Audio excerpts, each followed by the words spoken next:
Hello po, mag-aas lang po. Paano po pag sponsored po ng parents dito sa Pinas as graduation gift po? Paano po yun? Fresh graduate, solo traveler po. Bali po, dun po ako mag-i-stay sa amo ng tita ko sa Hong Kong for tourist or vacation. Please take note po, isa po sa pinaka-common reason na offload dyan sa Philippine Immigration ay kapag magsususpetsya ang immigration officer sa'yo na mag-work ka doon sa country of destination mo illegally. Kaya kung i-declare mo po sa immigration na doon ka mag-i-stay sa amo or sa employer ng tita mo, possible po na mag-raise yun siya ng issue sa immigration. Lalo na dahil ikaw ay fresh graduate, solo travel, and first time mo pang mag-travel and sponsored yung travel mo. So possible isipin ng immigration officer na baka mag-work ka doon mismo sa amo ng tita mo. So hindi po ito pananakot.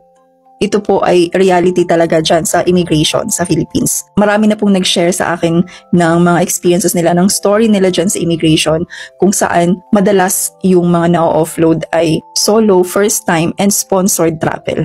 So hindi nyo kailangan matakot. Kung ano man yung mga napapanood nyong videos, yung mga immigration story, hindi nyo kailangan matakot kung totoo naman yung purpose of travel nyo. Kung legal naman yung travel nyo, kung wala naman kayong tinatago, then fight for your right. Kailangan confident kayo sa immigration. Ang hahanapin po ng mga requirements dyan sa Philippine Immigration ay magbabase sa isasagot mo sa tanong nila.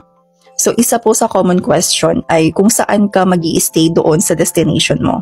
So kapag isasagot mo na mag-i-stay ka sa amo ng tita mo, possible maghahanap po sila ng proof of accommodation. Ano yung proof mo na talagang doon ka mag-i-stay, na meron ka pag-i-stayhan doon sa destination mo. So sa case mo, pwede kang mag-provide ng invitation letter na galing sa amo ng tita mo or any letter na dapat nakalagay po doon na doon ka mag-i-stay sa kanila. Kailangan nakalagay yung full address, yung complete address nila, yung personal information, yung pangalan ng amo ng tita mo, and yung parang declaration siya na doon ka mag-i-stay sa kanila. And syempre yung signature niya. And then next, kailangan mong mapatunayan na tourist or bakasyon lang talaga yung purpose of travel mo. So kailangan i-familiarize mo yung itinerary mo. Saan ka magtutour doon sa Hong Kong? Ano-ano yung mga activities na gagawin mo doon? Kasi nga diba tourist ka at magbabakasyon ka lang talaga. So kailangan mapatunayan mo yun siya. So possible magtatanong po ang officer kung ano-ano yung mga gagawin niyo doon. Saan ka magtutour doon sa Hong Kong? So be ready for that question.